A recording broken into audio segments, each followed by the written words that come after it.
To E3 2016. I am here at the Shack News booth. That's right, Shack News has a booth in South Hall. We're here surrounded by Ubisoft, surrounded by Twitch, surrounded by Indiecade. It's a great time here. We have a great show for you guys today. So right now, sitting right next to me, we have Rod. He's here with Gears of War 4. How are you today? I'm doing great. How about yourself? I'm doing fantastic. It's only 2 o'clock and I'm already exhausted. I know the feeling. I think that's, kind of what's expected here at E3. Right. But leave it all on the field. Leave it all on the field. Exactly, yeah. So tell me a little bit about your E3. How's your E3 going? It's going really well. We had a great day yesterday. We we're pretty much kicked off the E3 briefing on Monday morning and got to show off some new gameplay, some campaign co-op gameplay, and yeah, I got to introduce the fact that Gears is the first one of the first titles doing Xbox Play Anywhere, where digitally you buy the game on Xbox One or Windows 10, and you get the other platform for free, and it saves your progress and your achievements, so you can play on either. You can stop playing one, pick it up somewhere else, and we also talked about crossplay, which is all of our co-op modes. So we have Horde is back. I'm wearing my Horde shirt today. Horde is back, and our co-op campaign and co-op multiplayer you can play across Win 10 and Xbox One. So it was, a lot of great news yesterday, and hopefully people really dug the demo. Yeah, it sounds like you had a very busy day yesterday. Yeah, well, it was a busy weekend, a lot of rehearsals. So I guess I kind of want to start by asking kind of like the most broad question for Gears of War 4. Okay. We are now with Gears of War 4. Gears of War 3 kind of felt like the victory of Gears of War, and now we're coming back to it. Right. What was the mentality of coming back to Gears of War? Well, just had to. Gears is my favorite franchise, both to play and to make, and I definitely wanted to come back to keep that going. And then when we looked at where we wanted to go next, like if you look at from Gears 1, 2, and 3, we started really small with an incursion behind enemy lines. Gears 2 became the war, and Gears 3 were kind of sort of fighting for the planet and the species. So when we looked at Gears 4, we're like, we don't. If we were to go bigger, we'd be like into the solar system and stuff. Right. So we really wanted to go back to that sort of the feeling of Gears 1 and going back to sort of that intimate and very tense atmosphere and allow you to get afraid again about this new mysterious threat.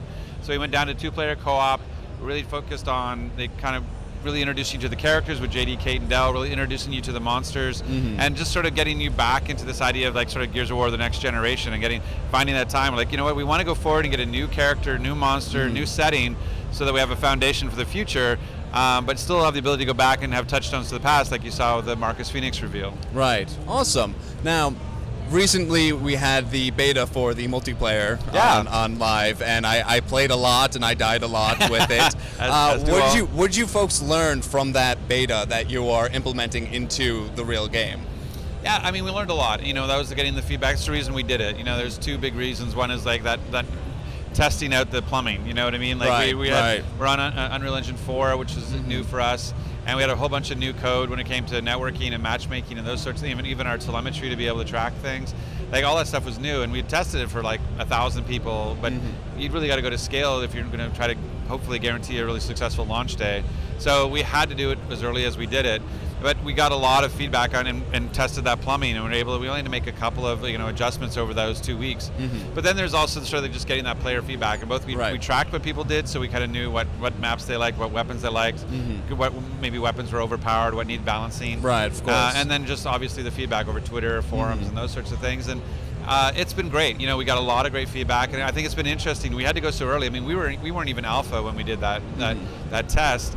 And so a lot of people were a little bit concerned. Like, we got some feedback around the graphics fidelity. But that's expected. Yeah, it's just that I think people are used to demos being, betas being demos. And so it's so super highly polished. And it's like, hey, we're 2 weeks before ship, we're going to do a beta. Like, no, you're not. You're doing a demo. Just call it that, right? So we did it really early so we could get that feedback, but that meant we weren't done yet. And so I think what people saw, I just tweeted out a picture of what we looked like 4 weeks later, and lighting's better, texture's better, the world's better. And so I think people just didn't understand where we were in the cycle, right? And so that's part of the kind of education. Like, we know where we need to be, and this is just a journey to get there. Right. Now, it seems with multiplayer, just multiplayer in general in gaming, it's very competitive, both in the esports sense and kind of it's almost cutthroat now. Like, everyone's trying to top each other. Sure. What is Gears bringing to the table that other shooters can't? Well, I think just Gears is Gears. Like, nothing else feels like Gears, and that was one of our big things for coming back to the franchise was about taking what makes Gears Gears and embracing it fully and going really deep on it. I talked to somebody about, they're like, well, what's the point of doing Gears of War esports? I'm like, well, you don't say like, look, the World Cup is the biggest sporting event in the world. We shouldn't do a Super Bowl, or we shouldn't do a Stanley Cup. I mean, that's the thing, is I think people are taking esports to mean one thing, as one term to define all of sport in terms of electronic sport, and that's not the case. There's a case for MOBAs, there's a case for first-person shooters, a case for third-person shooters. Like, I think Gears is unique in that it's because it's third-person, it's so easily watchable. We're making that even better with all the casting tools we're doing, and then we're really sort of tailoring our multiplayer to the different segments of our audience, the way we look at it, the sort of social recreational player, the competitive player, and then the esports, where you have to look at, okay, I'm not only making a game for players, but I'm making a game for casters and viewers too. And so we're taking all that into account as we push. But to me, it's like, I'm not trying to be the #1 esports game in the world. I'm trying to be the best Gears of War esports game we can be. Right, exactly. And of course, speaking with Gears of War, you guys have perfected the Horde mode, and you guys are bringing that back. Can you go into a little detail about Horde mode? Yeah, we're gonna have a lot more to share later, but right now, yeah, I'm rocking my Horde shirt. This, like, all of our modes have icons now, and so this is the Horde icon. Yeah, it's great. You know, one of the things that I really love about Horde is just that ability to scramble and survive, you know, those 50 waves. And that was something that, I love Gears 3 Horde, but one of the things I felt like we made it a little bit too sort of locked in place. It was a little too tower defense for me personally. And it felt a little bit like, hey, I'm going to put the coin in the vending machine and upgrade my turrets and that kind of stuff. But it was sort of pre-scripted a little bit. And what I really like about what we're doing now is we're going back to that emergent gameplay that Gears of War 2 had, where you could set up wherever you wanted, you're planting shields, you're planting grenades, and you're sort of scrambling a little bit more. And so, like, you'll be able to play Horde on every multiplayer map that we put out, and we already announced we're putting out 24 like free maps for DLC in the year after. And you'll be able to play Horde on all of those, and you'll be able to build your fortifications, place your fortifications, move your fortifications anywhere you want on the map. So it's going to be up to you to mount your own defense. That's awesome. Now, speaking of DLC, it seems like you need DLC now, especially with multiplayer, to keep up with the gamers. What are some of the plans for Gears of War's DLC? Yeah, well, we're doing an interesting approach. One of the things we really wanted to get away from is sort of this segmentation of the audience, the idea of fracturing your players, because as soon as you put out a DLC map pack, as an example, you end up with the haves and the have-nots. And so we didn't want to do that. And so what we really wanted to get into is this idea of we're going to do a curated map program where basically every map we put out is free for public play.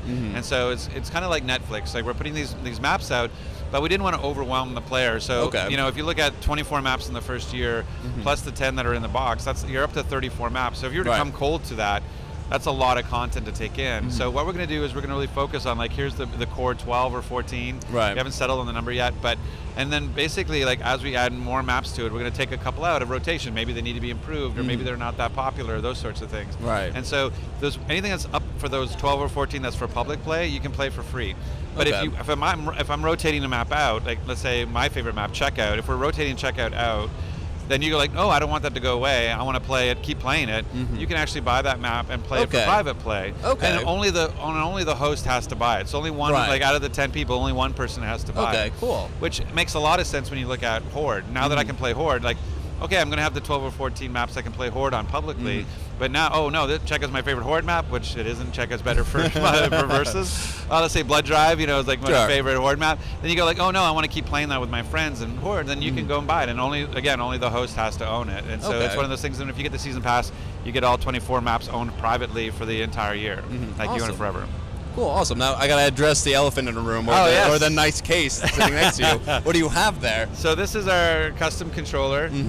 So we got the new Lancer on the cover, like that idea of grab your weapon. And here, let me break it out for you.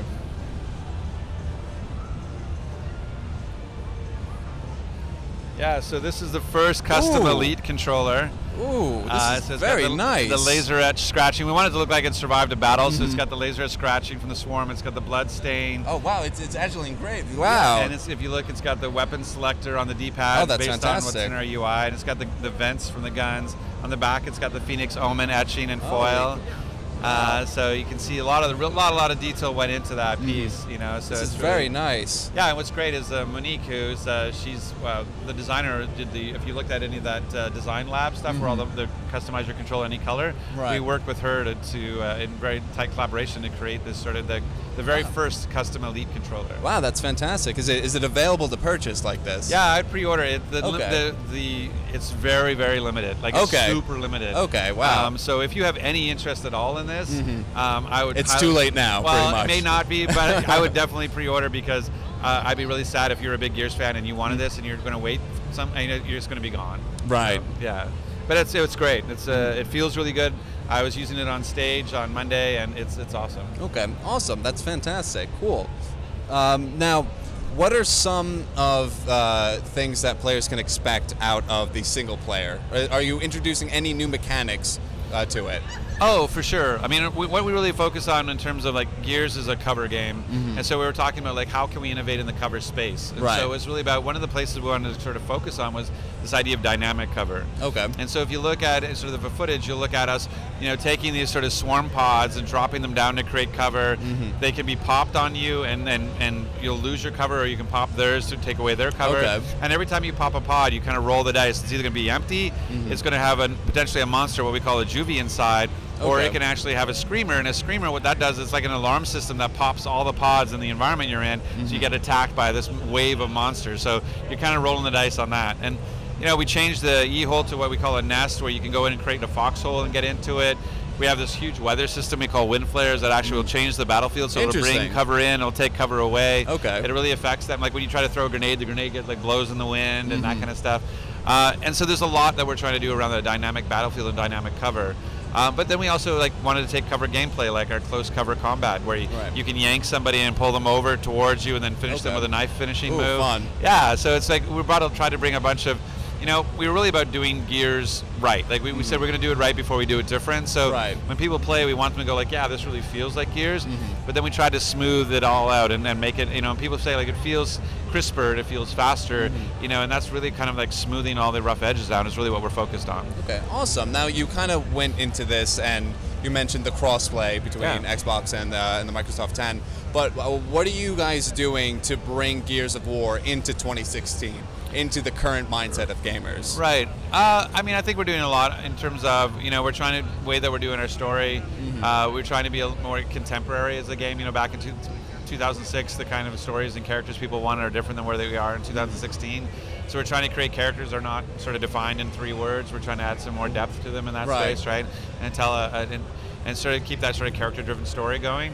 And then when you look at, in multiplayer, where we're trying to go with that in terms of, like, as I talked about, the 3 layers and trying to find something for each audience, the idea of like, hey, we have dodgeball for this more social player, right? And we have the features for the competitive gamer who wants to play the way that we're doing execution, and then again we have an entirely different mode for esports players called Escalation, which we debuted at our Season 2 finals, which is very much a big, like, it's this huge, 13 wave mode with a halftime where you get strategy of placing weapons on the maps, and so it's sort of taking in that sort of competitive and going beyond just, oh, it's the map with a certain twitch reflex. It's about, oh, now I have strategy that changes. Now a caster can tell a story because the match unfolds differently as different weapons get placed onto the map every round. Awesome. What are the difficulties of designing a game for esports? Because it's kind of like a whole different monster.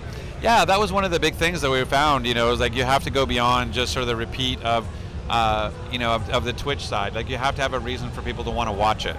And that's what Ryan Clevin, who's our lead multiplayer designer, that was what he was really focused on. And when they came up with Escalation, it was really about that. It was like, I need a reason to have a story and to talk about decisions being made. So every time you play around, when one team, it's a 3-ring game, and you have this really cool mechanic where either when you're capturing points, you can win through points, but if someone captures all 3 rings, no matter the score, they win. Okay. So even if you're like you're down, like they're 1 point away from winning, and you don't have any score, you can still win if you capture all 3 rings. Okay, interesting. And so you have that sort of drama and tension, or the idea of that clutch comeback.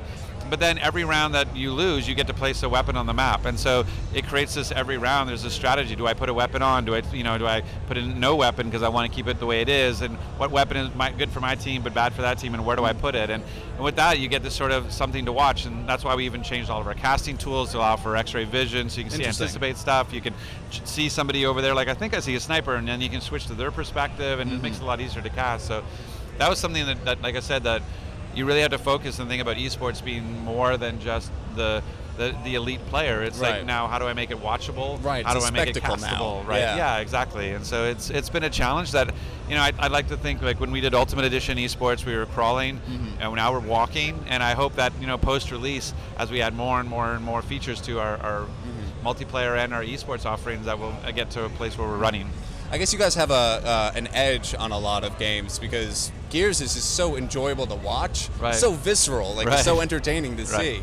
Yeah, third person combat and that idea of intimate violence, I think is definitely gives us you know, an advantage. So now we just had to make the casting tools and make it easier to do that. Because before, to go from, you know, like if you like what player, we were watching player 1 and then you want to watch player 8, that you had to go cycle. As a viewer, it was very jarring. And now you can go right from player 1 directly to player 8, see what they're doing. You can get context of what's going on. You can change your camera around them, so you get the sense of what's going on. Okay. Now I want to jump into the single player of it. Can you give a brief plot summary, I guess, of like what is going on in Gears of War 4? Yeah, I mean, it's about this discovery process, about surviving this night in the wilds of Serra, and you know, in Gears 1, you started with 14 years into the war, and so the Locusts had been there for a long time, and so you never really participated in Emergence Day, as we called it, that day when the Locusts first came out. And so for you, this is the night. You're the first human to see these monsters and live to tell the tale. So this is their emergence night of the new threat. So the story is really about discovering what's happening to humanity and the discovery of the new monster. Okay, awesome. Well, I am so excited to check it out. But thank you so much for hanging out with me. Thank you very, very much. Yeah, I appreciate it. Awesome, cool. So we have plenty of more content coming our way. So if you guys just hang back for just a quick second, we'll situate ourselves and get that going. So thank you so much for your time, man. I relinquish you upon this couch. Thank you so much, man. Awesome. So we have plenty of more things coming our way. I'm staying hosting. Yeah, so we are still hanging out here at E3 2016. We have plenty of more people coming our way. We have more. This is kind of like the Microsoft hour that we're dealing with